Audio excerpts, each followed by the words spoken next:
as we were just saying, I mean, we're not doing this in New York City together, so we've got the entire crew joining us today. But you and I, Rick, we've spoken a lot about the declining empire over the years.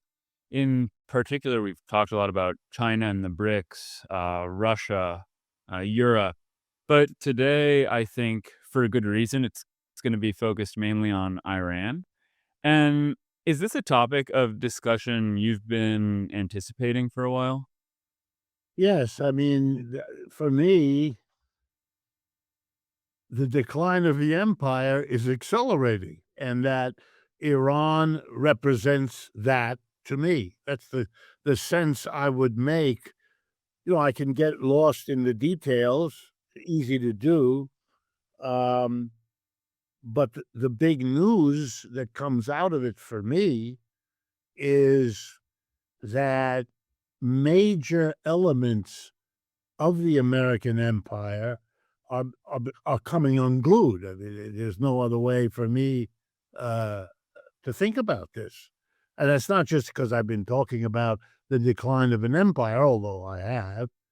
It's because that's the logic that seems to be unfolding. The United States cannot maintain the empire. And like other empires, the symptoms of this are both external and internal, involve domestic politics, if you like, international politics. But it is of a piece. The parts, fit together. He has to do something about the upcoming elections because he's scheduled to lose them based on what's going on. So he has to try to take steps to control that, but that makes his foreign policy more complicated. And then he lurches into that, and that reverberates back and makes his political prospects worse. I pick up the paper and I read that Mr. Kent of his counter-terrorism, changes his position, or at least publicly, it seems to be doing that. These are That's a new sign. He hadn't suffered that sign before. He hadn't suffered very many big shots quitting and saying what Mr. Kent is saying, but I expect more of that. I'm not sure that Kristi Noem will keep going away quietly. She'll understand that they gave her a nothing job. And so as that settles into her brain, she may not be willing to be paid off in that way, and who knows what she will say. Pam Bondi may be the sacrificial lamb of the Epstein catastrophe, but then who knows what she will say. Hegseth will be the fall guy for Iran, and who knows what he will say, on and on.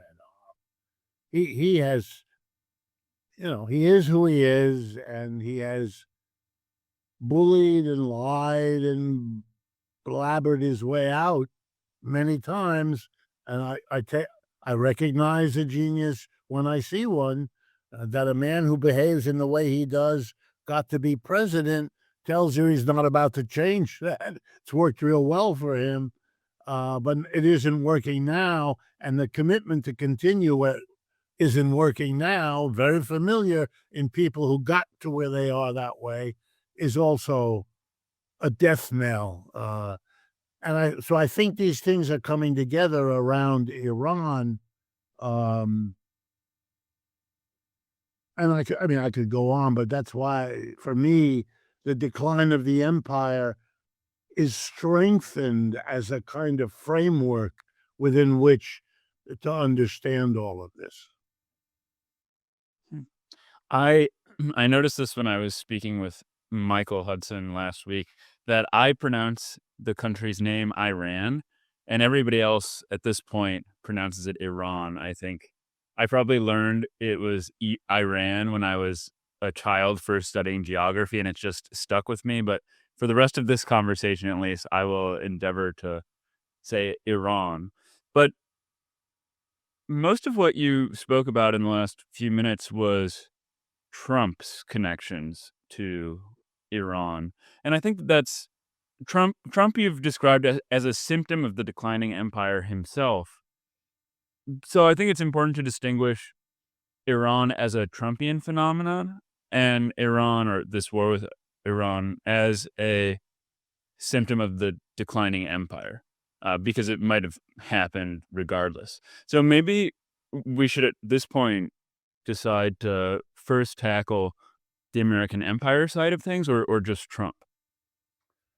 Either way, I think I can show you the connection both to Trump on the one hand, and you're quite right, to the different or larger issue of the empire. And the way to do that is a very little bit of Iranian history. I mean, the tension between the United States, or if you like, the collective West on the one hand, and Iran is very old. You know, if you've been a student of U.S. foreign policy, then you'll know that one of the key events was the year 1953. That's a long time ago. Well over half a century, there was an effort by the Iranian people to break from their quasi-colonial status. In other words, Iran is the modern name of Persia. Persia is what it has been for most of its history.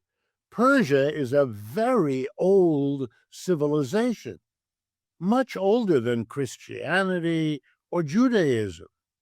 We're talking about a part of the world, a population that has held together across millennia against all kinds of opposition, attack, dismemberment, threats, holding on to a religion. They were Zoroastrian and then with Muhammad, they became Islamic. But those are the two. Like, they didn't flirt with anybody else.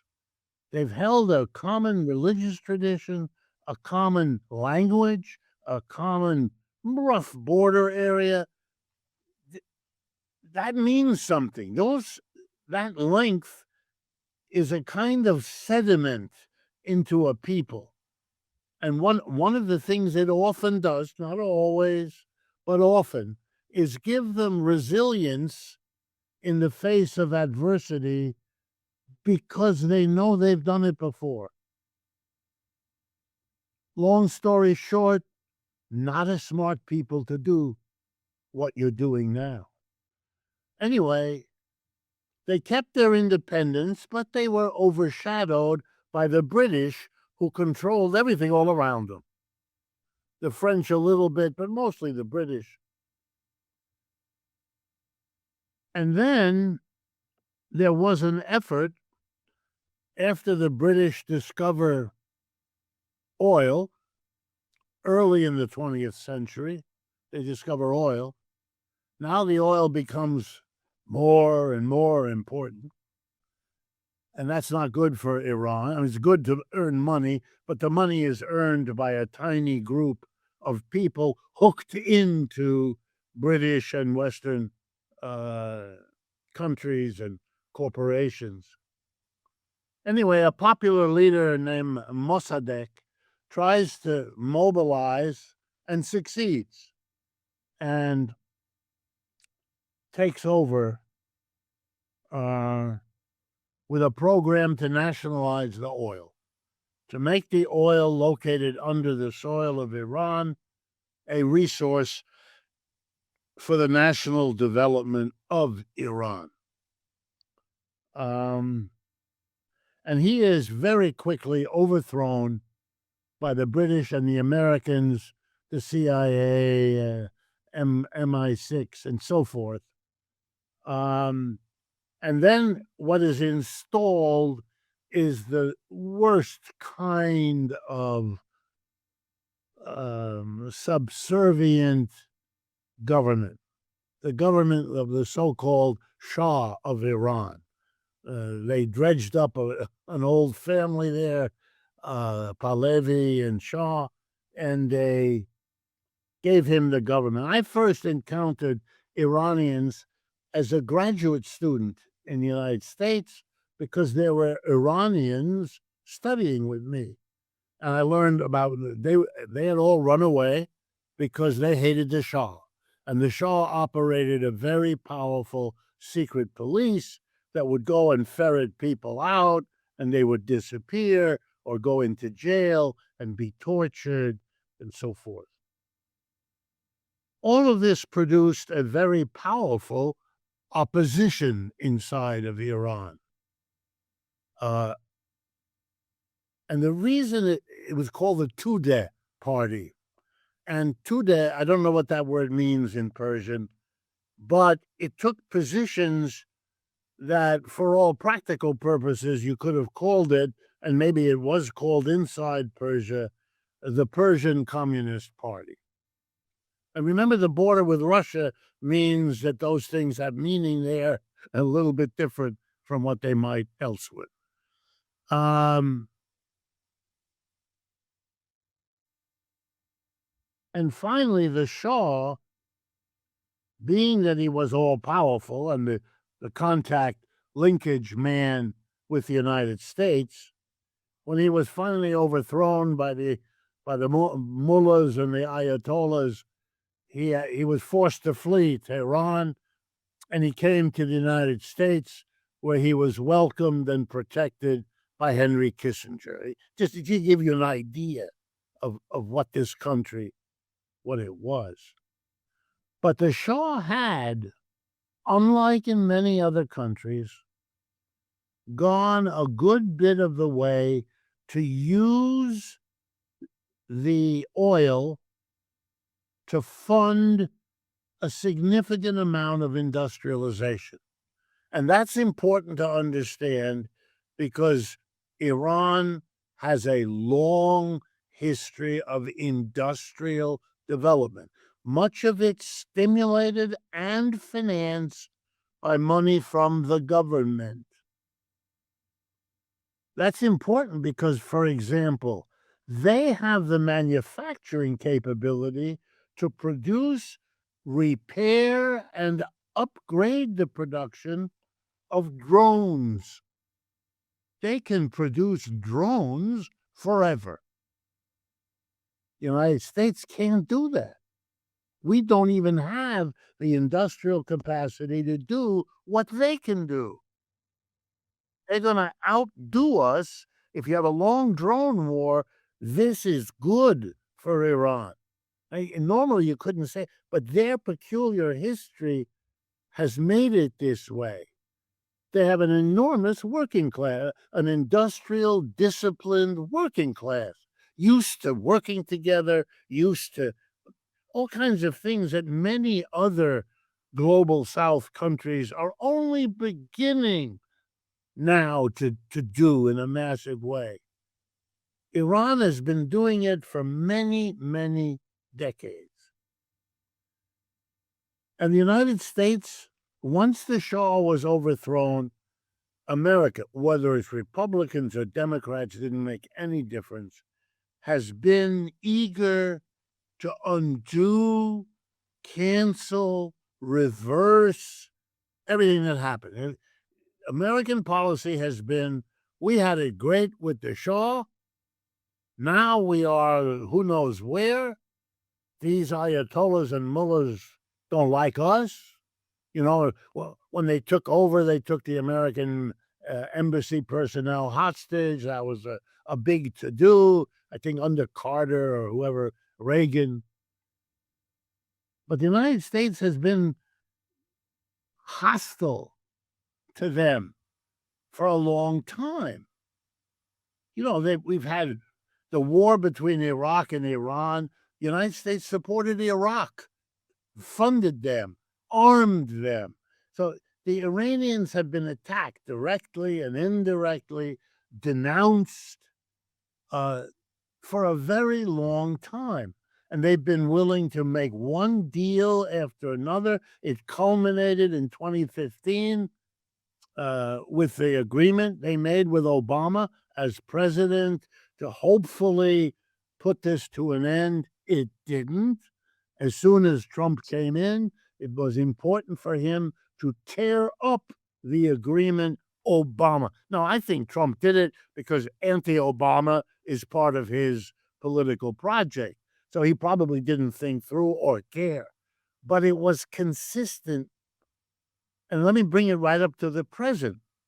Both the attack of Israel and the United States against Iran last June, and now the attack 3 weeks ago, both of them happened during negotiations in which Iranian officials sat across the table from American officials in Oman this last time, and I don't remember where it was before, maybe Geneva. And the attack came during, in other words, the negotiations were a ploy to distract and enable them then to catch the leaders and assassinate them. And that too, let me tell you, the Ayatollah is not just a political leader. He's also an ideological / religious leader. It's one thing if you kill the Catholic president of Italy. It's another thing if you kill the Pope. It's another thing, you know. It doesn't make all the difference, but this is what you've done. You have culminated your hostilities at least as far back as Mossadegh in 1953, culminated in assassinating their leaders, including their Ayatollah, their highest religious figure, during negotiations. It is very understandable that years ago, the Iranian leadership understood that they are never going to be secure so long as the United States has a position and interests in that part of the world, because they have been defined for an incredible length of time across Republicans and Democrats alike, with the ebb and flow of global history.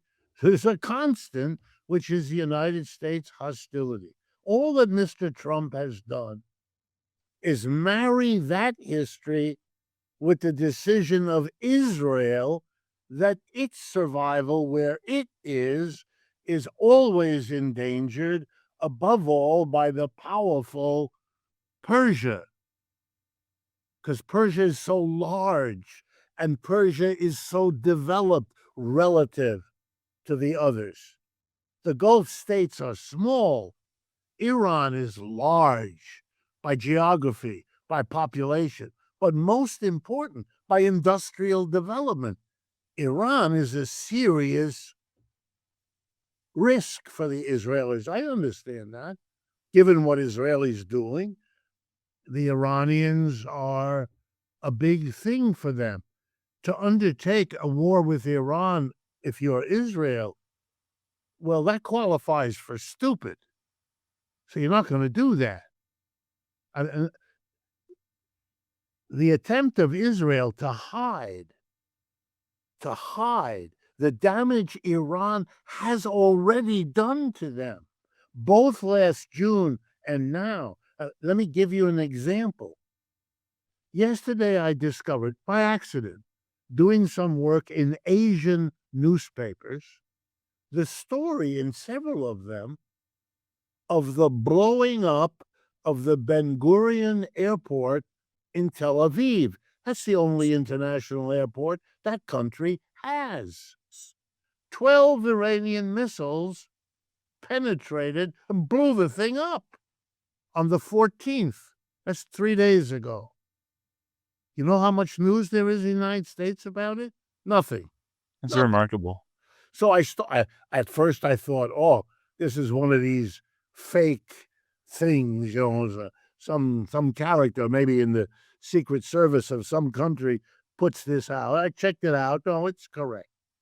I can't be clear whether it's the complete destruction of the airport or only but that the missiles hit and did a lot of damage, no question.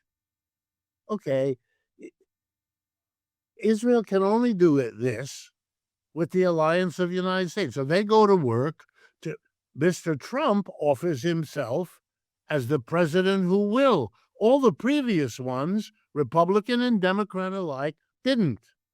He is. All right, now we get stupid squared. You can't do this. You can't do this. But nothing is more typical of the empire's decline than what gets called in the history books empire overreach. The empire dies when it doesn't recognize that it can't do now what it could do at an earlier, more robust phase of the empire's history. So we could do in Iran all kinds of things before. You can't do them now. Iran has developed, Iran has figured out its problem. It has to be able to risk its existence, because if it doesn't, it has nothing but endless risk from the United States. And in their mentality, they've already developed their cities, developed their industry, developed their military under the anxiety shield of what the United States might do to them. They learned. That's the problem. Americans never understand. You learn. If the United States is the hegemonic power, everybody learns what that means and then goes to work to figure out how to get around that situation. The United States exists because for decades, the colonists here, bridling under the pressure of King George III and his predecessors, got around their condition and blew off the empire. They were willing to risk everything, the Revolutionary War, and then again the War of 1850. These were risky ventures for the United States. But what was the option? They were being squeezed to death as a colony. And the Iranians did the same. We're being squeezed at every turn in what we want to do. And then when they're irritated with us, they come and kill our generals and kill our admiral, kill our Ayatollah. I mean, there's no limit to what they're to do. There's no, I don't know what American people of Catholic religion, how they would react if some foreigner, landed troops in the Vatican and slaughtered the Pope. I mean, I don't know. I really don't know. But I can imagine an enormous range of bitter opposition in whatever forms it takes. You can't keep doing this and imagine that you can keep doing it. That's stupid. That misunderstands how human beings react to the pressures. Do many of them cave in? Sure. Do they tolerate for long periods of time real abuse? Yes, they do. Do they also look for ways out? Yup. Do they look for evasions? Yup. Do they eventually find them? Often. Okay. That's what I think is going on here. And I think Mr. Trump made a catastrophic error here. And I don't see any recognition, not by him, not by the voices around him that I can have access to. No. No. Why do you see this as a catastrophic error for him?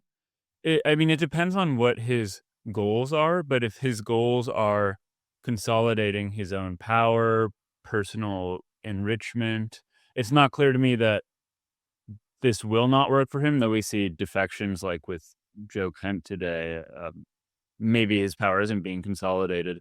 But do you think the United States and Israel are not going to come out the better for this war, or why do you see it as a colossal mistake? Well, let's start with Israel.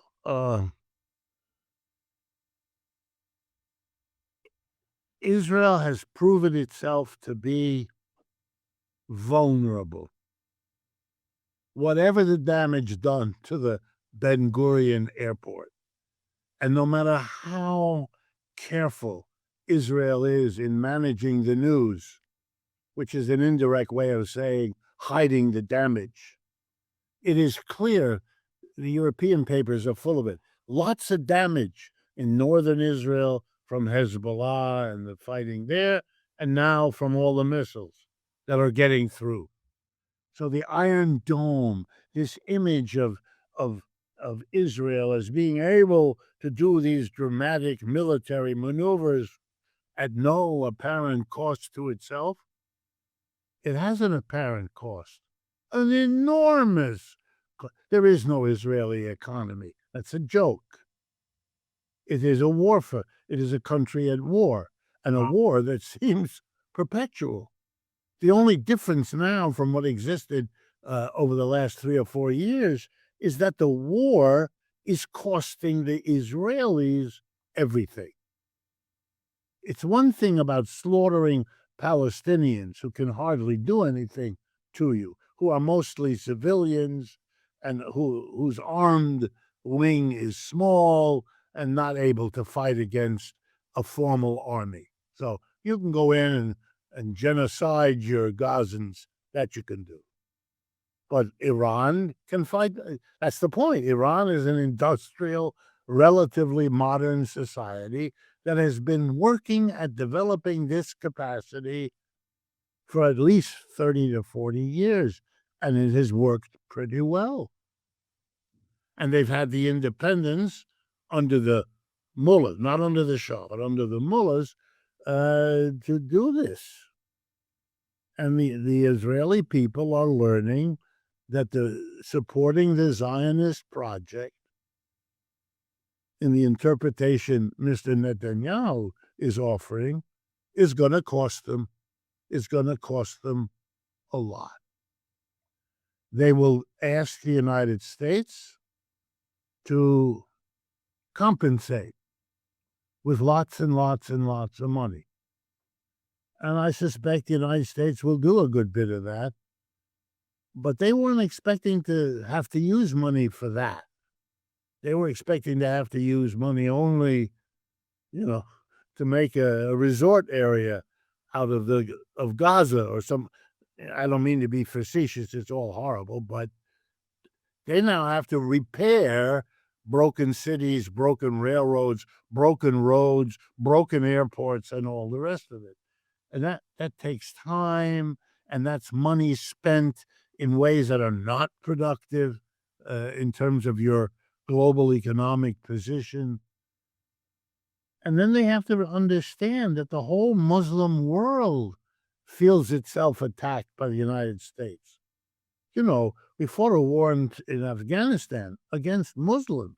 We fought a war in Iraq against Muslims. Now we're fighting in Iran against Muslims. Holy man, you really want to be a Judeo-Christian country or Judeo country in the middle of of Muslim world with that record? I mean, Jesus, I have no idea how you manage that without being in a perpetual state of anxiety, risk, and war. I mean, you have slaughtered millions of Palestinians. They all hate your guts. You killed their mother, their baby, and all the rest. Those people are going to, the ones who have mental difficulties are going to come back to Israel to enact some personal revenge. How are you going to handle that? How are you going to handle the risk of it, even if it doesn't happen? This is extraordinarily risky behavior that they have undertaken, which they thought now they're discovering it's full of blowback, full of cost, full of pain that you're going to have to absorb in all kinds of ways. And I don't think they're prepared for it. I don't think they know what to do with it. If they continue with this war, and I'm saying just another few weeks, the level of bombing that they're doing, which is Gaza-like, at least it's becoming that, in Tehran and certain other Iranian cities, then you're going to start a new cycle of migration. And the Europeans are falling apart because of the issue of migration. They can't handle more migration, but where the hell is that migration going to go? It's going to go to Europe. Where else should it go? Not going to go east. It can't go south. It's not going to go into Africa. It's going to go to Europe. Legal, illegal. And we're going to start the whole sick cycle again? No, no, no. And the working class in Europe is not going to welcome that, just like they didn't welcome the immigrants of the last stage.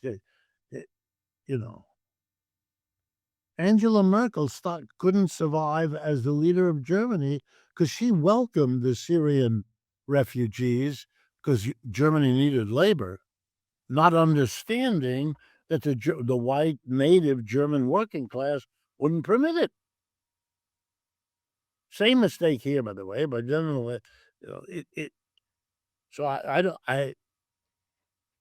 But the even bigger issue is the United States and Europe. I just did a video a few minutes ago entitled "Europe and America: The Messy Divorce," because that's what this is. It's how Europe survives is a mystery. I think they've given up. I think they made now finally the decision. When Trump does not consult them, goes to war against Iran, they're in much greater danger from Iran than the United States is. Everyone knows that the missiles Iran has can get them to Europe, but can't get them to the United States. So you don't even consult them? It's possible for Mr. Pistorius in Germany, the defense minister, to go on television and say they want us to support them, but they didn't even consult us before they did this? And then they want to invoke NATO? NATO is an international organization that's supposed to coordinate everything. Its famous clause number 5 says, if any European country and member of NATO is attacked, it will be deemed an attack on all of us because we're all together. Meanwhile, he makes a war all by himself, does not contact NATO, does not asks now for help, berates these countries when they waffle and then say no. They waffled at first, then they said no. Attacks them, insults them, and this morning announced we don't need them, we never needed them. I understand Mr. Trump's notion of how stupid his audience is tells you something, but nobody's that stupid. And certainly those people in Europe, they have to, first they get hit with tariffs, no consultation. Then they get a demand for tribute, to which they cave. I will lower the tariffs, says Mr. Trump, if you give me tribute. $700 billion in purchases of liquefied natural gas and another $700 billion in investment. Money raised in Europe that will be invested in the United States. Good luck in the European country running for office having done that. But van der Leyen, that's what she did on behalf of the European Commission, of which she is the head. Okay, we absorbed it.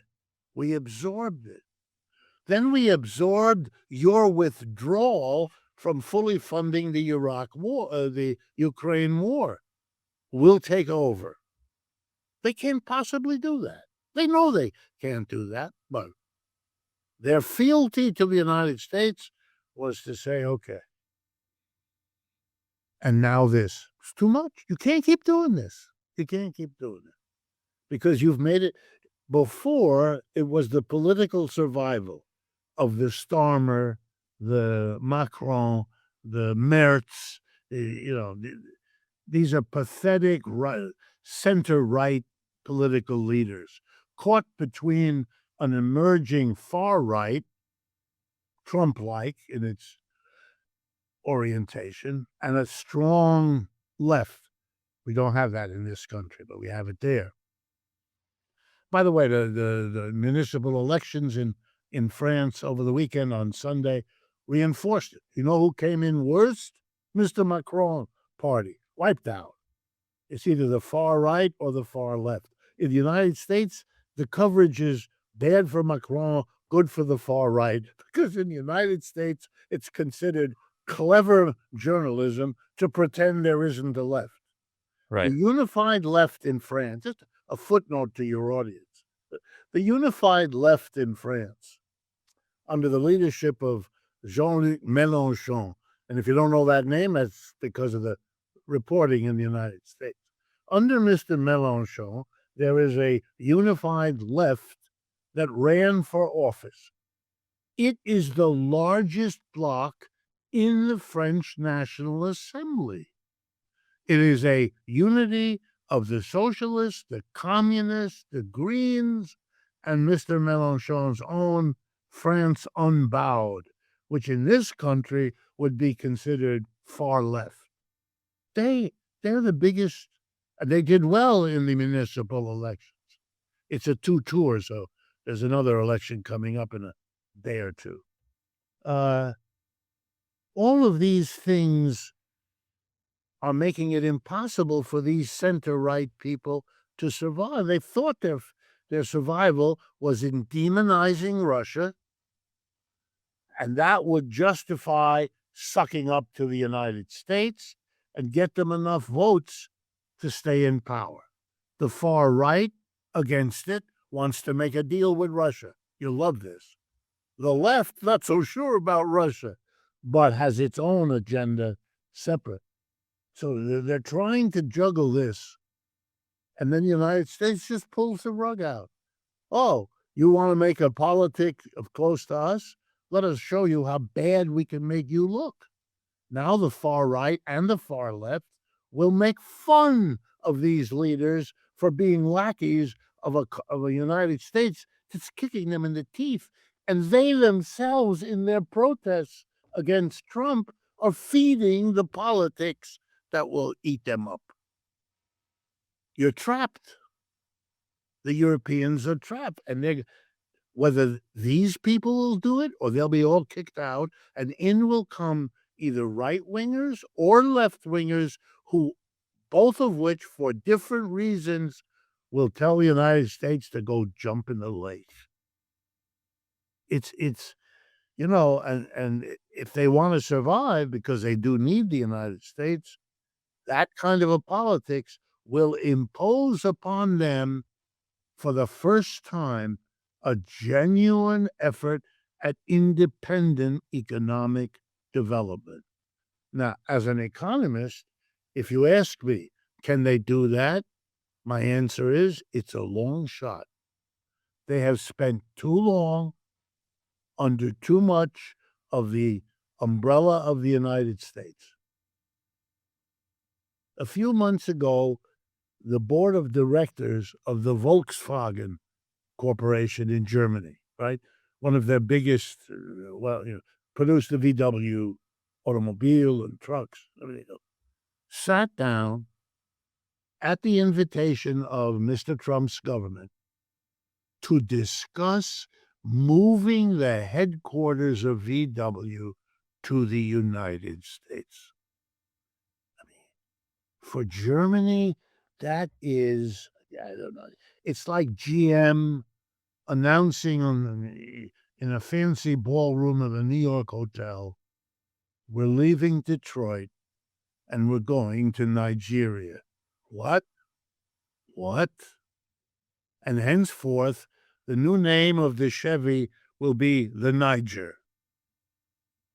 Except, of course, they couldn't do that because the pronunciation in this country would get them in trouble. It's just, that's why I say it's a very messy divorce in which the two sides are so upset now by what's pulling them apart that they can't think straight.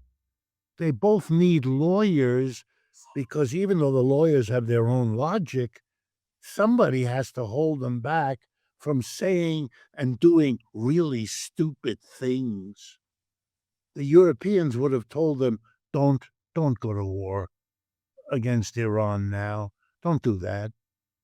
Please, until we- we're fighting in Ukraine. Poor Mr. Zelensky. Right? He's worried that the fighting in the Middle East will distract from Ukraine. Good morning, Mr. Zelensky. And aren't you a clever fellow? You're going to have a double game now, pretending that you're not losing that war in Ukraine and blaming whom? In the end, he has to blame the United States. So he has to blame what he can't afford to afford. When you're in that kind of a box, it's usually a sign that whatever you had going isn't available anymore. Right? He's going to he's getting very close to insulting Mr. Trump because he's not getting the support. And even if he got the support, he's losing. And a politician like him who's losing and whose losses are now so enormous that it's the whole country that he's about to lose. The Russians already have lopped off a third of what was Ukraine before. What's left is a rump state. And if he doesn't deal with them, they are going to keep moving. And he can lie about it, which he does with your unbelievable frequency. That's okay. Politicians do it. But he has to insult, he has to blame somebody. Otherwise, he's lost the war since he's in charge. So the way to do that is the Europeans aren't supporting me, or the Americans aren't. And if he blames the Europeans, they've already taken care of that problem because they blame the Americans. So the Americans are going to get blamed in the Ukraine and in Europe for the loss of the war in Ukraine. They're not going to say the heroic Russians defeated us. They're not going to do that. The Russians will do that, but they won't do that. They will look for who to blame. And Mr. Trump and the United States are the obvious choice. And whereas before they were held back because they need the United States, the tariffs, the withdrawal from Ukraine, and now the war in Iran are three punches in the nose of the Europeans that will make them much more willing to allow the blaming of the United States to save them. They don't want to blame.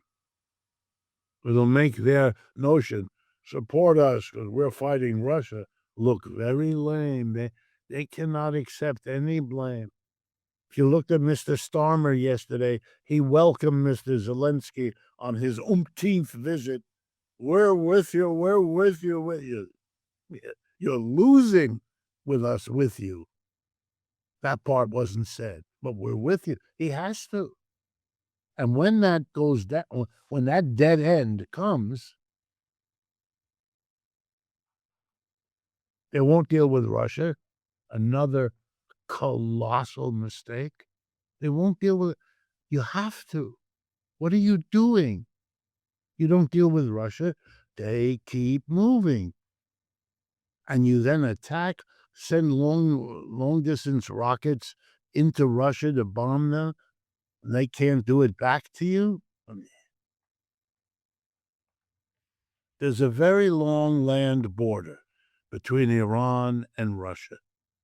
any missile Russia has can be carried secretly across that border and launched from Iran. Now what? Good to keep that in mind. Mhm. I don't know. Has that responded to your question?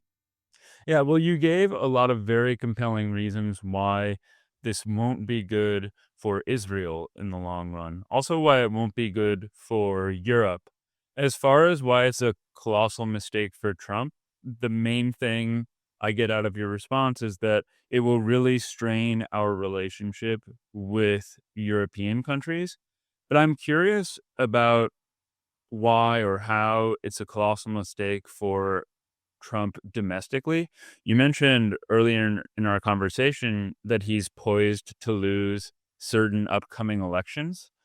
And something I've heard, something I wonder what your take on is that it's possible or plausible at least that Trump could try to leverage this or future conflicts into remaining the president for longer than his allotted term because there are lots of open discussions about how he will remain in power, and that's another thing I'd like to ask you about. Well, I think that let's go back to the problems for the United States. Mr. Trump and the people who support him are the top 10% of the American income distribution. That means they own 80% of the securities traded on our stock markets. It means they are pretty much in charge of selecting and promoting politicians into high offices.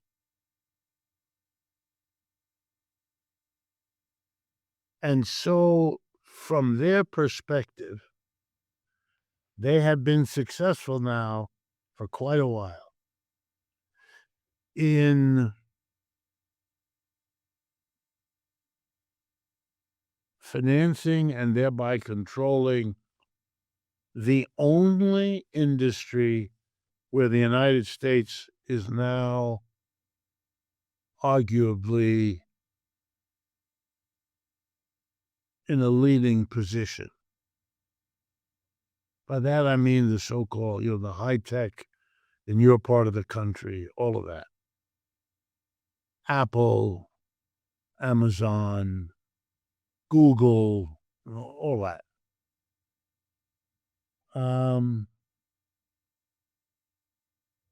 Their economic situation is excellent. I'd be the last one to suggest otherwise.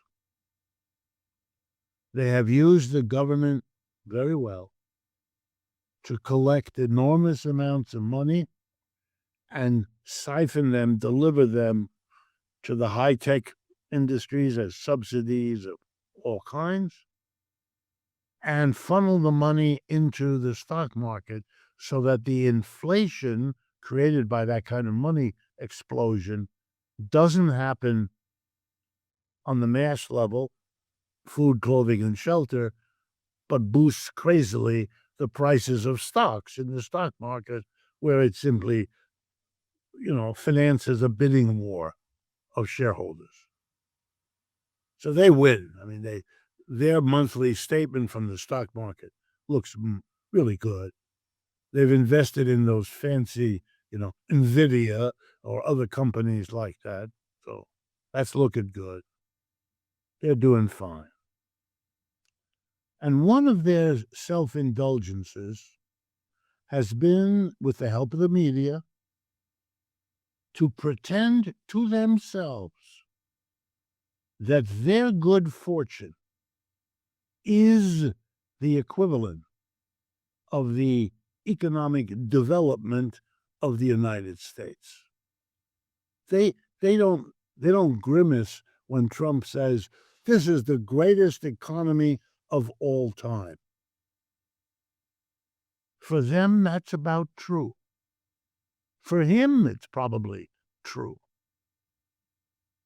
But for the industrial structure of this country, for its international trade position, for the position of its currency, the dollar, it's a disaster.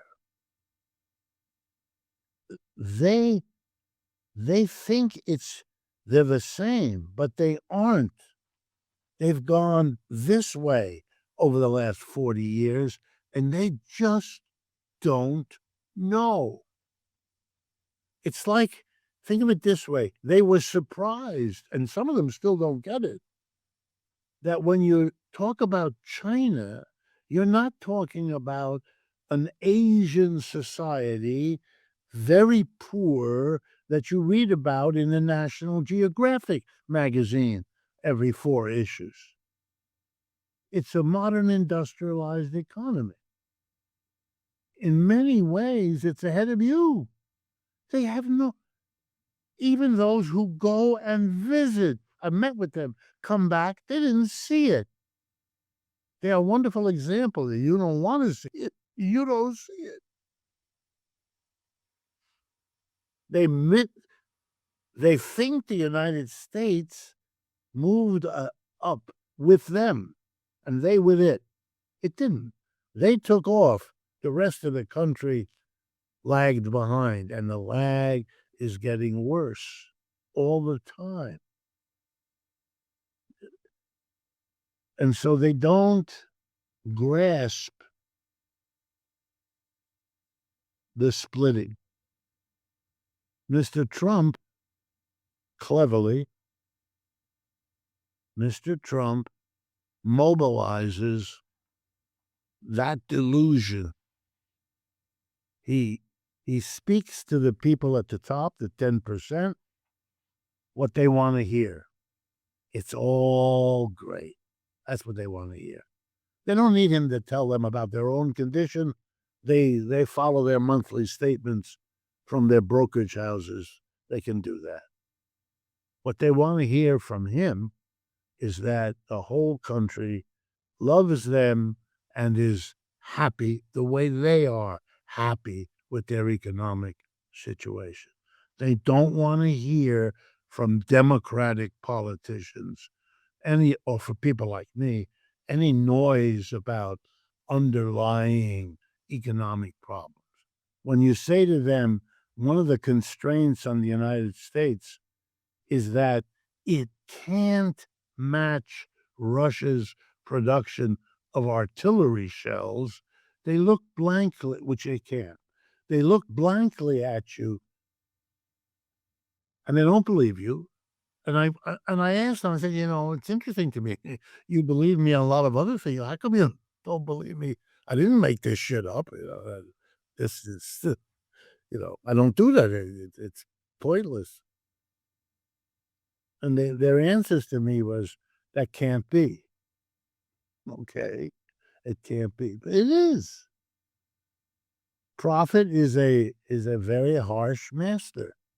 American corporations go where the profit is available, and they leave the areas where it isn't.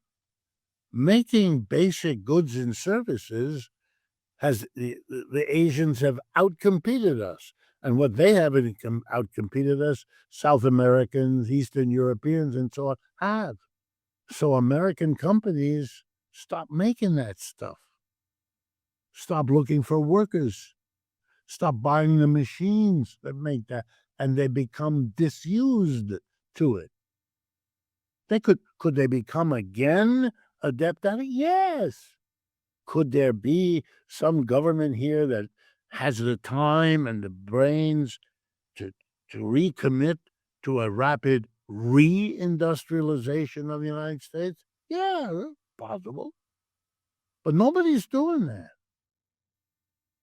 We're held back by our own ideology, and Mr. Trump is challenging that. Mr. Trump is actively intervening, buying shares of companies, which he's done a lot of, giving subsidies to this one, not to that one, making life harder for that one, not for this one. He's intervening because the capitalists of the United States have learned a lesson.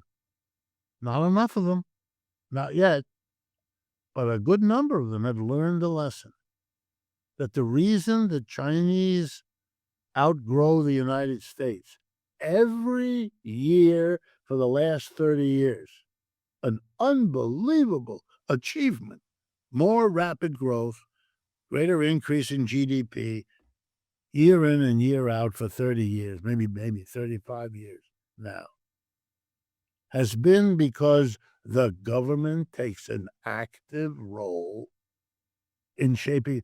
The Chinese do not leave economic development to profit. They use profit, they pay attention to profit. It is an indicator of what they do. But they use many other metrics, many other objectives in shaping economic development. And what they've proven over the last 30 years, which Americans cannot hear to their own laws, what they've proved is if you have the government in there working closely on economic development, and therefore you make a whole lot of investments that don't happen to be profitable but are good for economic development, you'll outdevelop the United States and Britain by a lot. They've shown it. It's no, we can have a debate, more or less government that's as old as Methuselah, that debate, but and boring, equally boring. But the proof is we don't need to debate. It's done. It's done. The Chinese did it. You know, when I was a graduate student, Robinson, when I was a graduate student at Yale in the economics department, the most popular subfield we had to choose after we took certain basic courses, we chose subfields that we could specialize in. And by far the most popular one was called economic development. And there was a whole building on the Hill House Avenue in New Haven, Connecticut, which economics department had half the buildings on the street. And one whole building was called the Development Office. And there was an economic development, and we had classes there, and seminars, and visiting lecturers, and all that. And we were developing the economics that would inform the post-World War II economic development programs that the UN and OECD and everybody else was promoting. Many of my colleagues went to Asia, Africa, Latin America as on teams of advisors to the local governments, newly independent. These were mostly ex-colonies who wanted nice, young Yale people to come give them a quickie step up to economic development. But of course, nobody went to China because they were communists, and therefore, you're liable to pick up syphilis, some other awful disease. So we didn't go to China. We did not go to North Korea, and so on. But the big one was China, obviously, the biggest country in the world. So they didn't get any help. As a consequence of which, they are the great success, and all the countries we helped aren't. So it should tell you something. The West was an amazing achievement until it spawned the people who did an end run around the West, came up with their own recipe for how to make themselves no longer poor, and showed the way to do it. This is not the first time that has happened. If you're a wise leader of the United States, you don't expect it never to happen. The best you can do is keep your eyes out and see where it's happening and then work out some livable arrangement. If you don't, they will replace you. Not because they're nasty, or in the language of American politics, the Chinese are aggressive. No, they're not. They don't have 700 military bases around the world. They have one. We have 700. They don't. We call them aggressive. It's a joke. Nobody's laughing, but it's an endlessly repeated joke. The United States needs to learn from China. And here's a real joke. It's the big tech businesses who've learned it. They see that China is now developing better AI software than we can. Why? Because of how they're doing it. So what do we want? We want a lot of government help so that we can have a coordinated, that's what we want. We want to do, the big businesses are learning from the Chinese model. However, they don't understand that if the business makes it, it's very different than if the Communist Party makes it, because they are very different institutions responsive to different people in different ways. They will learn that lesson, but you and I will no longer be here before that happens. Meanwhile, it's just the United States watching this colossus overtake it. And that's what's already happening. The GDP, as I've told you, the GDP of China and the BRICS is now far greater than the GDP of the United States and the G7. And since the G7 is the United States, Canada, Japan, and Western Europe, the divorce I'm talking about between the United States and Europe means that more and more of Europe and Canada and Japan is going to be looking to salvage its economic future by tying itself to the other big power. And that's not the United States. You can see it already with Iran. The closing of the Strait of Hormuz threatens Japan and South Korea, two of the most important economic units in Asia for the United States. The rest of Asia is either neutral or BRICS. So it's South Korea and Japan. But they depend for their oil on the Strait of Hormuz. And what are they doing? They're busy making other arrangements. What does that mean? Disconnecting from the American control of the Gulf and the Middle East. That's what they're doing. It's you watching the process of this empire dissolve. And these are moments in which, in the irony of the irony, the effort to slow the decline of the empire, which is what's going on in the mind of the president who makes war on Iran, cannot fathom that the step you're taking worsens the decline of the empire.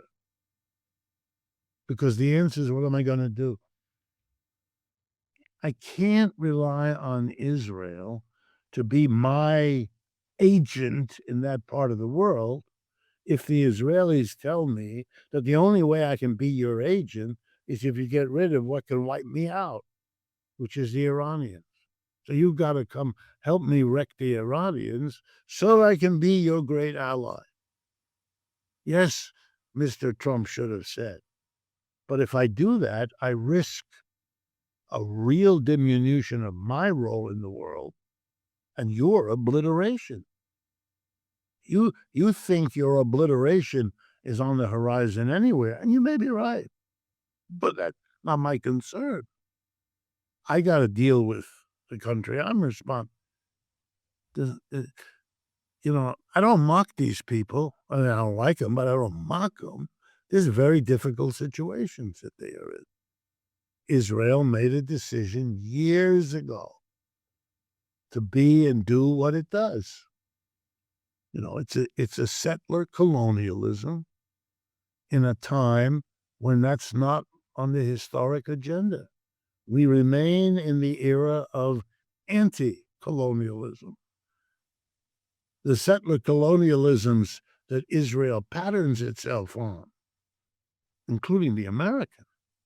We came here in the 17th century when slaughtering the native population was perfectly fine, was okay, was rationalized in all kinds of ways, that at least for those coming in was enough, could justify wholesale murder. But we don't live in that. That's not the situation now. The people who are in charge of large parts of the world are themselves, survivors of anti-colonialist efforts. What are you going to do with them? There's a reason that the most important European supporter of the Palestinians are the Irish. Why is the Irish government and parliament pro-Palestinian long before?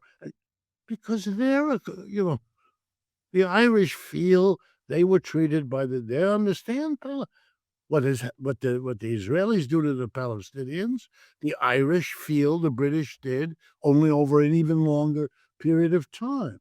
And they're right. And so the Palestinians have friends in Ireland, always have to this day. Well, you can't do what the Israelis are doing. They couldn't face that. They couldn't. So if the British, horrible colonialists, if there ever were any, if they carve up the Middle East into little warring territories, which they did, and give the Jews a place, the Zionist portion of them, it was in order to keep them fighting with one another. That was the British plan. That's basically what's going on now. When Persia bombs Bahrain and Kuwait and UAE and all that, it's these little countries who can't survive fighting for survival against each other. Persia has to bomb them because they made a deal with the United States to sell oil and to invest petrodollars and give the Americans a base. So the Iranians go, okay, you're going to be a base for our enemy, we're going to shoot your base down. Yeah, but they don't have anything else. And they depend on the Strait of Hormuz. In retrospect, it's all pretty obvious. Maybe the interesting question is, why did so many people implicitly connive with one another not to see it for so long until it comes and blows up in their face? But I think that the troubles for the United States are just beginning. I have been alive, as have you, in the last several wars of the United States: Korea, Vietnam, Afghanistan, Iraq, 4, maybe Ukraine, 5. Initially, in all those wars, popular support for the United States participation was pretty high. It came to be accepted wisdom that it takes 2 or 3 years into a war before Americans' popular opinion turns against the war. When dead young men and women come back in body bags, when social problems get worse. But this war is a minority-supported war from day one. All the TV pictures of missiles honing in and flames shooting out didn't work. The majority opinion, even the gutless Democrats, are able to whine a little bit against the war. I think that's a momentous sign. And you can blame Mr. Trump. You didn't prepare people for, yeah, you didn't. But usually that's not necessary all that much. A little bit he did. And now he's trying to make up for it. They're going to develop nuclear weapons. They're going to threaten us. If you don't fight over there, then the next thing will be fighting here and all that. It doesn't work. I take that to be an enormous warning sign to Mr. Trump. You don't have much time, Jack, Don. You better get your act together and have something to market this craziness, because you're all alone. No one's going to help you. The more difficulty the Americans get into, the more the Europeans will publicly congratulate themselves for not being in that swamp. Blah, blah, blah. What a wonderful story. The United States didn't pull out of Ukraine because they had a disagreement. The United States pulled out of Ukraine, thereby causing the loss there in order to fight the crazy war in Iran, which none of us wanted. Makes Mr. Starmer look clean. And he's got a harder election ahead of him than Mr. Trump does. Mr. Macron is not worried about his election. His chances of getting reelected are equivalent to yours. 0. He is a historical dead. My family is part French. They're not very political. They hate him. They don't dislike him. They hate him. I've never seen it.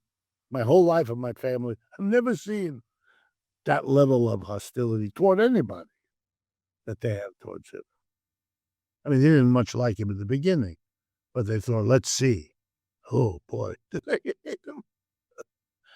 It's only humor. If his name comes up, there's immediately a joke about not flattering, often scatological. I don't think Mr. Trump is in much better shape at this point. He has his 20, 30%. He has them. And I'm impressed by that. I don't think I understand that very well. I still don't. Never have. I still don't. Something happened in this country to our working class that made that portion of it go hard right as their way of expressing their discontent. That is a standing criticism of the left, that it didn't, or still doesn't, understand it, nor have anything like the power it ought to have to deal with it. But that may not matter, because Mr. Trump is so effective in mobilizing hostility in the United States. He may be very good at mobilizing support in that 20 to 30%. But what people have to understand is he's also, well, let's put it this way. For the left in the United States, I would give Mr. Trump a star to stick on his forehead. He's the best recruiter the left has.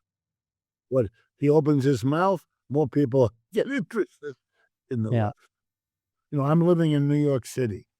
We just elected a Muslim socialist mayor of this city by a lot. He didn't win by a little. He won by a lot. Nobody got close to him. What is going on? I know my neighbors. I talk to them about it. They are enthusiastic even now that he's in office for a few months. They remain very pleased, very happy with who they voted for. These are people for whom the term socialism remains scary in an abstract way. But this nice young man is not tarnished by that identification. And I'm still, the best I can get, in case you're interested, is that his very difference is what makes him successful. The very idea that a young man with an excess of facial hair, so he can look a little like the image of what a Muslim young man might be expected to look like, and that he's a socialist, makes it so clear that he's different that he doesn't have to talk about it. That he gets the benefit of everybody who says the regular Republicans and the regular Democrats have not changed anything, which is true. And so we need to, this is different. I'm going for this. It's amazing. And the younger the person, the better Mr. Mamdani appears in their minds. So he's not gonna, if he doesn't make a big mistake, he's gonna go far. Even our governor, who is, as my building mate loves to say, a nothing burger, our governor, she has to pander to him a good bit in hopes that he doesn't turn against her, because if you want to be the governor of the state of New York, you have to be acceptable to the city, because the city is such a big factor within the state. So she's nothing. She's your classic empty suit. But she has to struggle with him over the wealth tax and the other things he pushes forward. And she looks bad for doing it. But she has to struggle to hold on to the rich people who fund her. But she doesn't want to go too far, because then she'll lose. So, and her biggest fear is that another one like him will challenge her, which won't happen this time, but will happen next time. Well, I don't let me forget this. I do want to come back to Epstein and Joe Kent, who you mentioned at the beginning of our conversation, and the connection between Israel and the United States in this war. But something I appreciated very much earlier, you went through the historical perspective of the war with Iran, and you happen to be the right person to ask about the economic perspective. And the Strait of Hormuz has come up, oil and the Shah.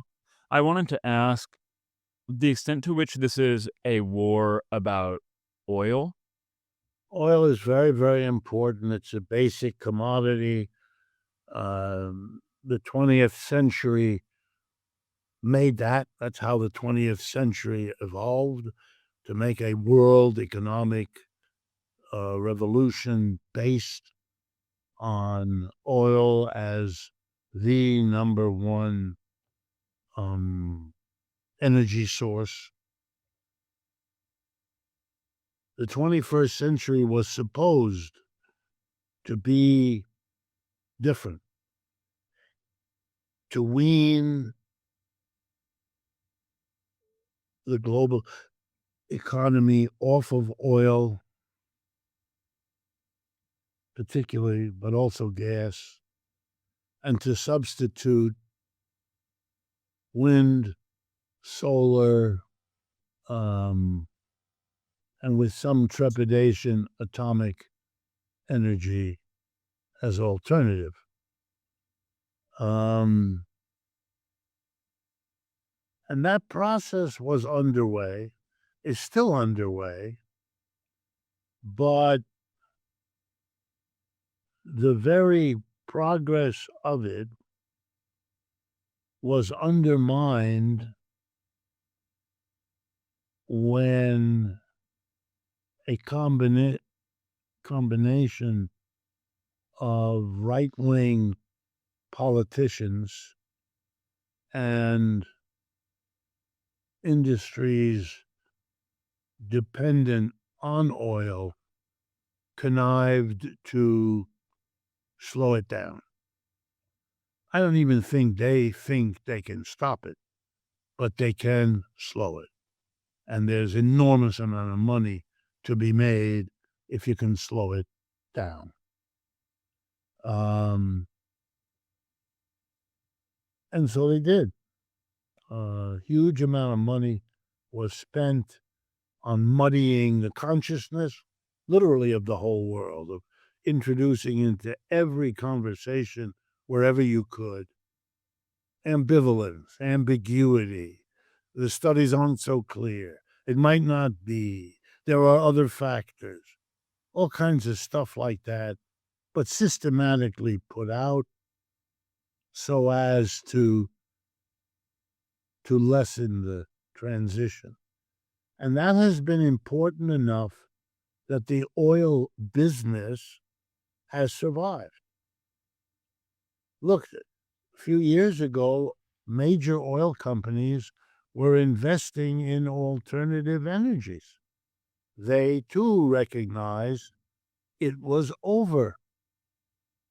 Much of that has been pulled back or modified or slowed or reduced as they realize there's still a good bit of life in the oil based economy and that the United States could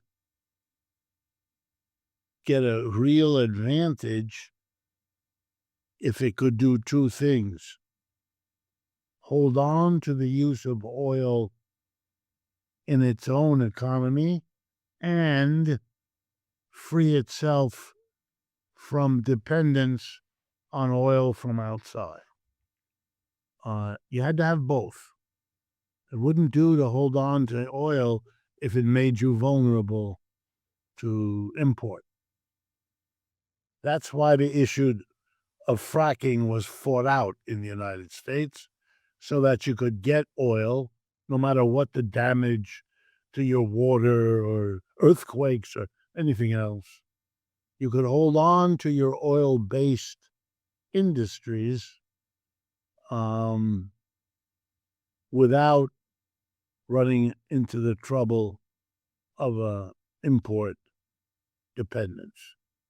And you can see it now in the boasting that the closed Strait of Hormuz is a horrible, discriminatory blow against Europe and Asia, but not for us. We don't get oil that way. So holding up shipping through the Strait of Hormuz, not our problem. Of course, that has not led our oil companies from missing the opportunity to jack up the oil price. When my students ask me, how is that? How do you explain that? If it doesn't affect us, why is the gasoline price? And so I explain to them, imagine you were the head of the oil company of Oklahoma and you saw oil in Europe going for $102 a barrel, which is what I think it is today. But you're getting $65 a barrel. Would you consider no longer selling to an American, but taking your oil and selling it in Brussels? Because look, you're making 60% more money per barrel. This is, you normally expect a lifetime before you're going to see that. Then they understood. So the price here is going up because that's what markets do. If you love the market economy, then well, that's what markets do. They enable people to find each other in that way. So I think what we have for the moment is, once again, the kind of blindness I was telling you about before. The 10% of the people who sit at the top here will support the war in Iran until it really bites them. It hasn't done that yet. We are depleting our stockpile of missiles, which is wonderful news for a dozen companies and 1,000 suppliers of those companies whose market is just being renewed and revived by each day's passage. They love it. There's nothing happening to the American financial situation that would disrupt it yet. So the disadvantage to Europe, well, Americans tend to enjoy that. So that's not gonna make anything happen. The displeasure of our European allies, a few people will worry about that, but less than ever before. There actually will be most anxiety, I think, if there's any, about damage to our allies in Asia. And that will depend on what the South Koreans and the Japanese in particular, what they do about all of this. Perhaps also a little bit of Australia and New Zealand. What are they going to do? India, that's more important. What are they going to do? It looks like India is going to just renew its use of Russian oil and gas and pay off the Russians, who will enjoy getting paid the money they need to fight the war in Ukraine uh, at less expense to them. You notice that when Mr. Trump did it, it was extraordinary. The Europeans virtually said nothing. It's just wow, wow. He he takes a step that everybody said would close the Strait of Hormuz. You will have to pay even more for energy than you already do if that happens, even if they go around the African Cape or come up with other solutions. It's all going to be more money for you to pay. Are you not troubled by a war you weren't consulted on, whose impact on you operates at multiple levels? Nope. Nope. Not the first week. No. They were told by Mr. Trump that the straits either wouldn't be closed or wouldn't be closed for more than a couple of days. And they believed it. I don't. I usually see ways out. And I think Mr. Trump has found ways out of a variety of the dilemmas he's gotten himself in. So I give him credit for that. And I give him even more credit. He may find one now. I've been wondering whether the noise about Cuba is really the preparation for some kind of drama, Maduro-like drama down there, because it gives him at least a few more days of basking in the light of something that is successful, at least in some rendering. So then before people go back to the war that is declining there. The real question of Iran has been from the beginning and is now, how long can the Iranian people take this? I don't know the answer to that.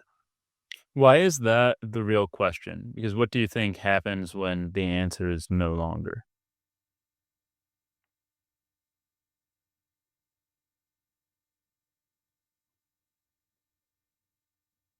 It would allow, well, it depends on what it means, how they stop.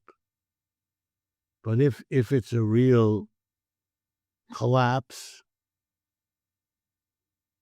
then what we have is many years of a guerrilla war, an American installed government that will be hounded from the left, from the right, from the nationalists, from the leftists, from everybody. And ungovernable, unstable disaster, leaching millions of refugees who will head to Europe, and will produce in the Balkans and Greece and Turkey, and and then into the heart of Europe beyond. Very, very dangerous. That'd be one scenario. If they could get what they fantasize, a regime change,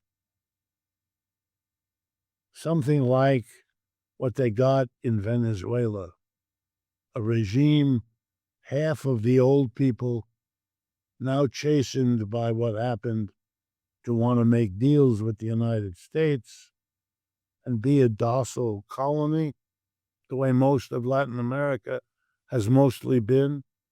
That would be their ideal. And then they can dictate who Iran sells oil to, and they can make that work to their advantage, which means probably shipping a good bit of it to China. That's okay. It's okay. If troubles happen with China, it becomes a card they can play, and they will. But they could live with the alternative. It would be disarmed. They would systematically go around the country getting rid of the missile silos. Because what's really doing it to Israel, and by the way, to the Americans too, are the missiles and the drones that the Iranians can throw into the battle. Otherwise, they're mostly killing civilians. And that, what that does, and you kind of wonder with them whether they're just too gung-ho or too uneducated to know. But there was real opposition inside Iran. That's a modern society, well-educated people, huge movement against the Ayatollahs of younger people who are not excited about the religion, who are not excited about that government, who are dissatisfied with the jobs that are available. They're a powerful opposition, and powerful oppositions have existed in Persian society always. All that's gone. Everybody's unified behind the dead Ayatollah. I mean, you unified that country. Last June, you went to war, a war you claim to have won. You have obliterated their nuclear material. Evidently not, because you're using the same excuse. Either you obliterated it or you didn't. And what they did is what they said they wanted to do was to provoke opposition, but they didn't. And instead, what they did is they led the opposition to imagine the Americans would back them up.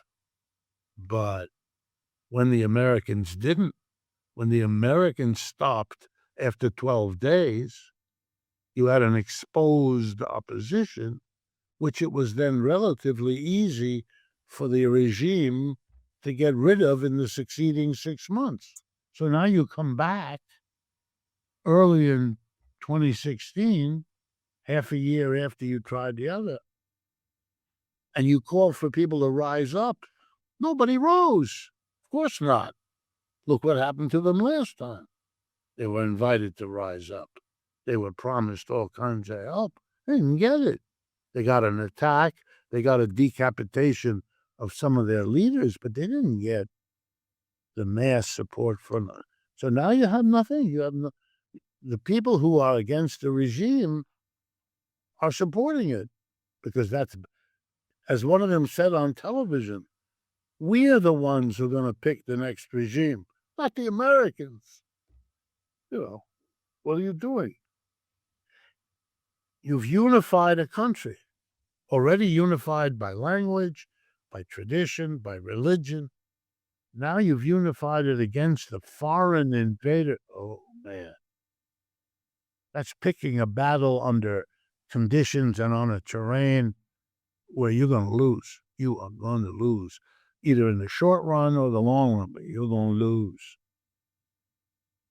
And why? The Ukrainians at least have the story that they were invaded by the Russians. But the Iranians, they were the invaded party. So I don't think the Americans get it. They don't understand who they're up against. They don't understand what it means to fight an ancient civilization with 92 or whatever the number is, million of people. And they don't understand that the American working class is not at all interested in any of the, much more interested in the price of gasoline, much more. And not happy that they're so interested in the price of gasoline. They're interested in it because the cost of living is unbearable. I keep talking, just to be very personal, I keep talking to my students, people getting BAs or master's degrees or PhDs, who can't find a job. When I graduated with my PhD, I don't think I worried ever about a job. I simply assumed I had a job. And all my fellow students, we might not get the job we wanted, the one in the, in the redwood forest, by the water, with a lovely view. We might not get that. But we would get a job. Of course, we would get a job. And by job, we didn't mean being an adjunct over here for 2 courses and then doing a part-time gig for this professor and then doing another adjunct course at the community college. No, not that. That was not in my head. So it's just, and the new school university where I teach is disintegrating. It's one of those universities that's literally falling over. They call me, and there won't be any teaching in my department of economics. Is one of those scheduled to be eliminated. Oh, wow. I hadn't heard that. Yep. And the reason they're eliminating it is that the money is only there for professionally related. So the Parsons School of Design will survive, and the School of Pharmacology will survive. It's the difference between high school and what we used to call trade school. Remember, trade school, where you go and learn how to be a carpenter or a refrigerator technician or something like that. The Chinese, making a joke of our education, are opening new universities every few weeks. I get notices about it from some of them. Oh, wow. We're closing them. They're opening them. Yeah. They already have many more, graduates than we do. It surprises me that they're opening new universities just because of the advent of, or the rise of AI. It seems like you might need less educated people, or there would be less demand for it, or higher education. But one reason AI feels relevant to me right at this moment, this point in our conversation, is earlier you mentioned how surprised you were to discover from, I think it was a Chinese newspaper, that Ben Gurion Airport had been bombed and there was no coverage of it here in It this was an Indian paper, not Chinese. Indian paper. What this just makes me think about bad intel and AI, and that of course brings me to this bombing of the girls' school in Iran. And I wonder if you see that bombing, perhaps even the connection to AI that has been reported, though not by our president, that is itself symptomatic of the decline in some way. AI, the AI story is symptomatic of how technology is handled in capitalism. For me, that is a great story of dysfunctional screw up.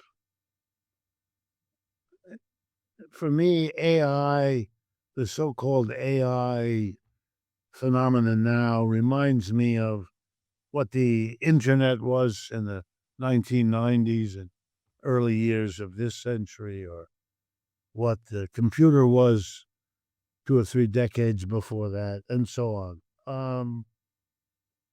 It's always the same. The innovation, whenever it is discovered by capitalists, is discovered as by them in terms of its availability as a tool for making profits. And the story is really very simple. The capitalist gets the idea that if I can install this thing, whatever it is, a software program, a piece of machinery, it doesn't matter,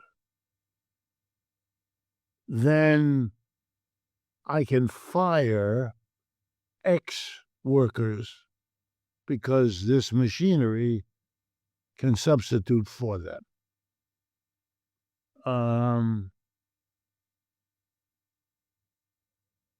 And the hope and the dream is that the machinery will become available, that it will become available at an affordable price.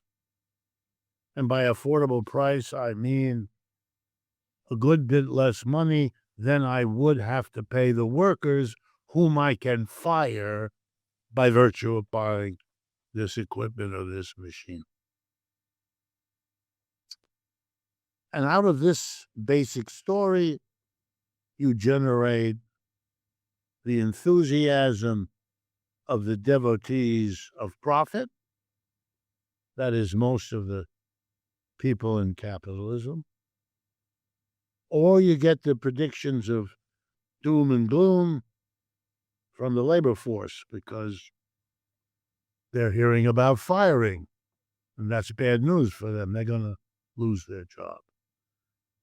And they're often aware that the instrumentalities available to laid off workers under these circumstances are poor, that those workers will not get another job or will become greeters at Walmart or another awful substitute, but that no one will give a shit. They're on their own, and it doesn't usually work out well. And for me, the logic of that story is, okay, then there is a loss for those workers who lose their job. There's a loss for their family members who live off the income, in part at least. There's a loss in the local community because the reduced income of these workers means they can't buy, a drink at the bar or a trip to the bowling alley or whatever they used to spend. So there's a whole bunch of losses in the present and the future. How disturbed is the unemployed family that daddy or mommy are not working anymore? What strains are put on parent-child relations? What strains are put on husband-wife relations? How many families dissolve under the pressure versus the profit? And then I put on my politics hat. The number of people affected in the losses is many. The number of people affected by the profits is usually few, and initially very few. So I don't see this as a clear win for capitalism. The gains you will get, and there are some, from the higher profits will be offset by the losses, which could be substantial and running deep into the future, that you're paying. Is this good for the economy as a whole? I don't know. And this is not because I don't believe in progress. I actually do. But I look at it and it's not crystal clear at all that this is progress in some social way. Some people benefit. I can identify those. And some people lose. I can identify those. But I can't really measure to be sure that the benefits outweigh the costs, etc. And then, of course, there's always, because I'm a Marxist, that I ask the logical question. Is there another way to handle the technical breakthrough, AI or the computer or the internet or whatever, that would be a better statement? And my answer is, yeah, pretty clearly. If the business were run not as a capitalist enterprise, but as a worker co-op, what would we have? Well, we would have all the workers get together and say, there's now a new machine on the market at such and such a price. It's an AI program. And it makes every worker twice as productive as she was without this equipment. We had a long discussion and we agree we're going to get this machine. Just like the profit-driven capitalism, we'll get the machine. But unlike the profit-driven capitalist, we're not going to fire half of ourselves. What we're going to do is we're going to cut the working day in half. We're going to work 4 hours and then we're done. We'll come at 9 and we'll leave at 1. And in that way, we will produce exactly as much as was produced before the technical change. We'll price the output at the same amount of money per unit. We'll thereby raise the same amount of revenue. We will give what we gave to the workers before in wages again. Their wage will be the same. The portion that was profit last time will be profit this time. The employer or we as a collective will get the same profit. But the one thing that will have changed is the labor leisure of every worker. The workers, who are many, will get half of every day off. That is a spectacular advantage.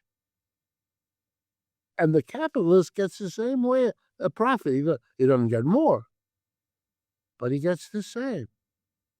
So he's not worse off, if you allow me welfare economic language.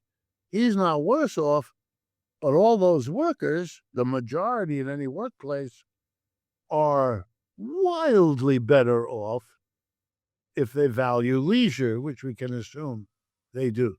They get the same wage, they're not deprived of a nickel, and they get free time. What about that? Why isn't that a part of the discussion? Why do the workers have no say in whether or how a technical change is installed?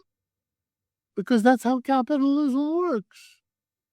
So we'll never know whether this was a good idea or not, whether it could have been better handled with another system, because we rigidly control the conversation so that we either discuss the wonderful profit opportunities or we lament the job loss. And almost invariably, we are told that progress demands that we go with the capitalists And so we slide the social issue out of the story by a rendition of progress that begins with the assumption that there's nothing to worry about. The workers will find other jobs. For me, I'm so taken with that aspect of the conversation that I usually don't let people spend more than a few initial moments telling me about the profitability of AI or telling me about the lamentable loss of jobs of AI. Because for me, those are the wrong issues for us to be discussing. Well, Rick, we're rapidly approaching the end of our time today. So I mean, there are still many more questions I'd love to ask, but the I don't know, the best one to end with, I think, is to acknowledge that you're not a soothsayer, excuse me, but to get your prognostication for where you see this conflict heading going forward.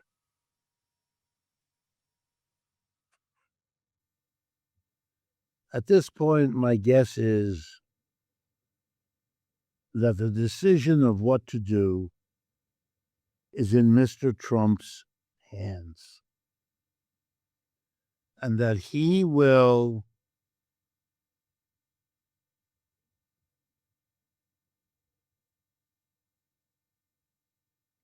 try to find an off ramp, as it's called, as soon as he can. And by as soon as he can, I mean he has to be able to perform a theater of victory. He has to, in some way, that's at least vaguely plausible, to say that he has won.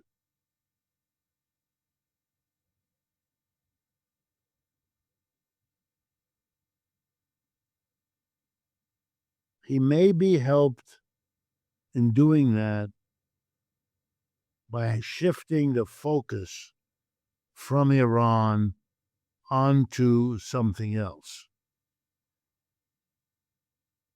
I'm of the opinion, others don't agree with me, but I'm of the opinion that major, not the only, but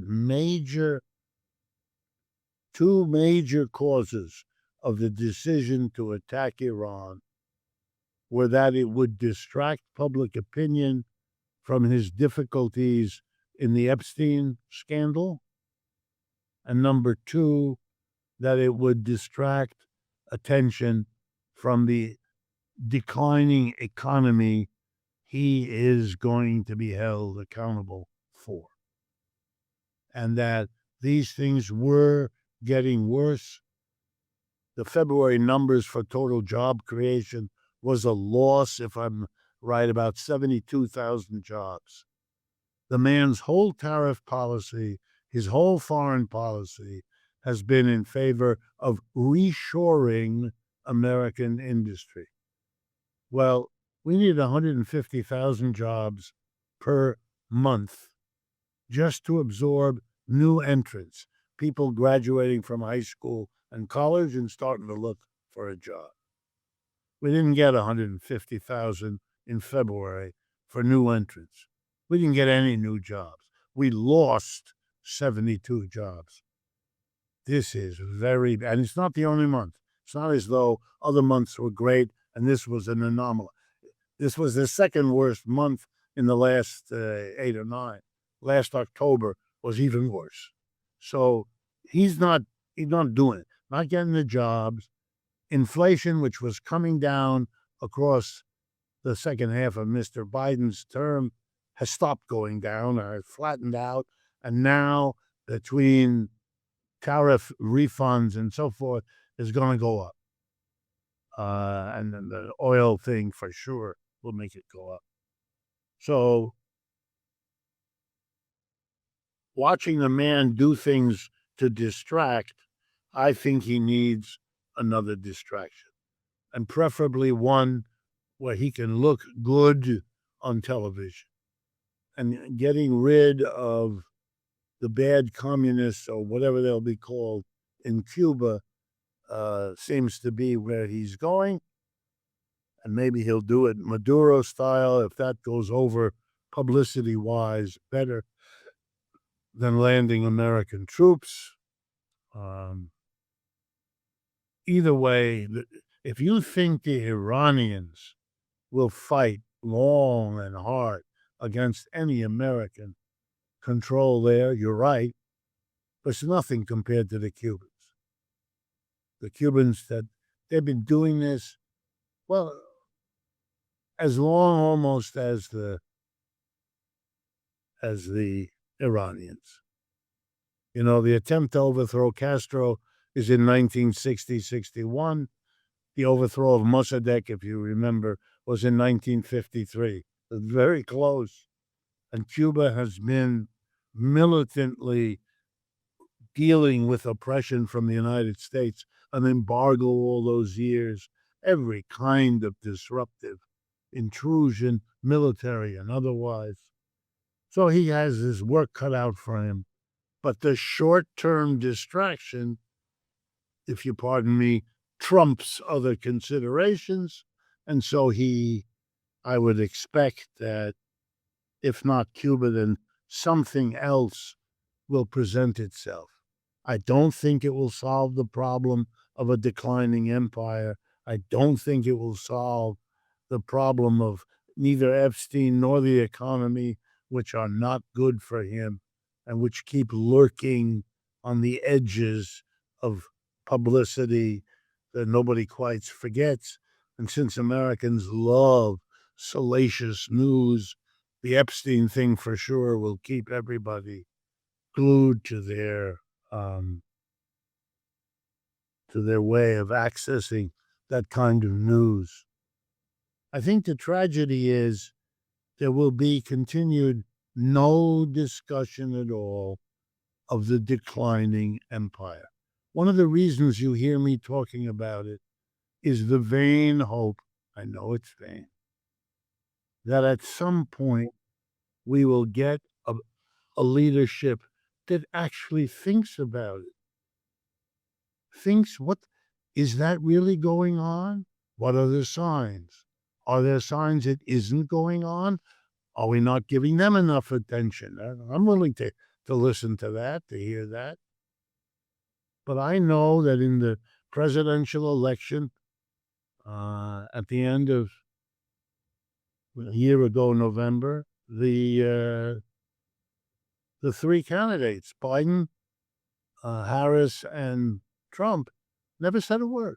Not one word. There is no empire at all. There is no decline of the empire that isn't there.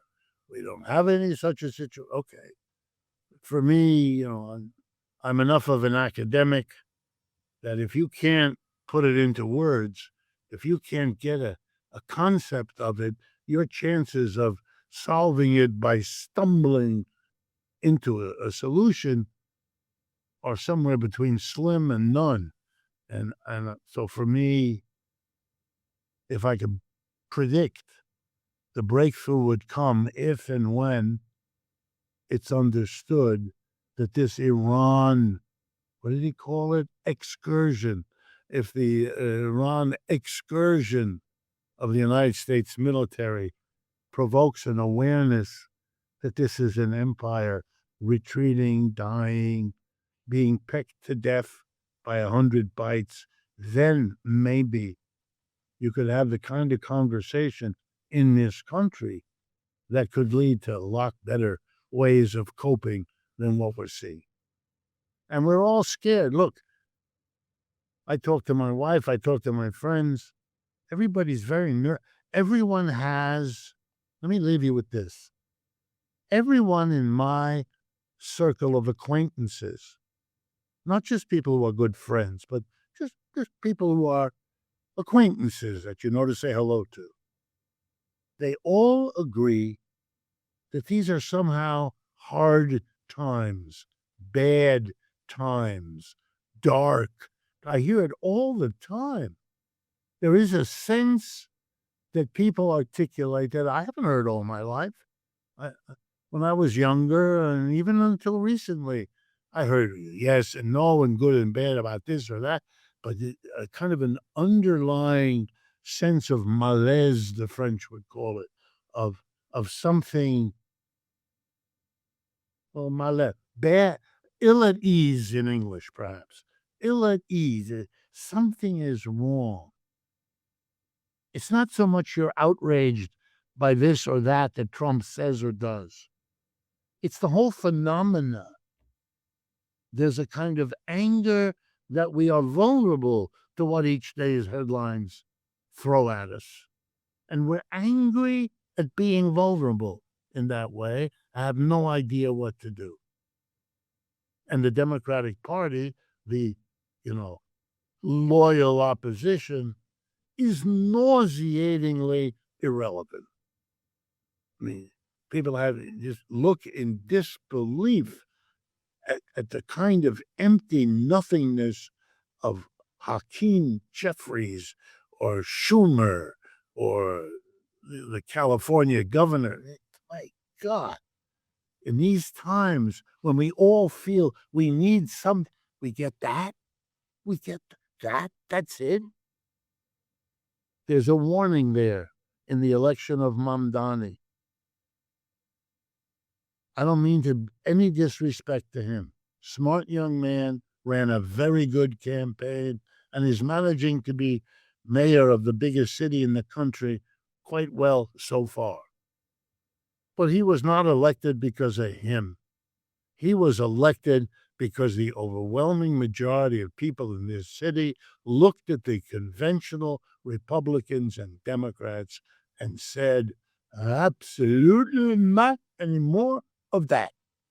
That is so bad, so irrelevant, so passive, so lame. Young people love that word, lame, that they're not going to vote for it.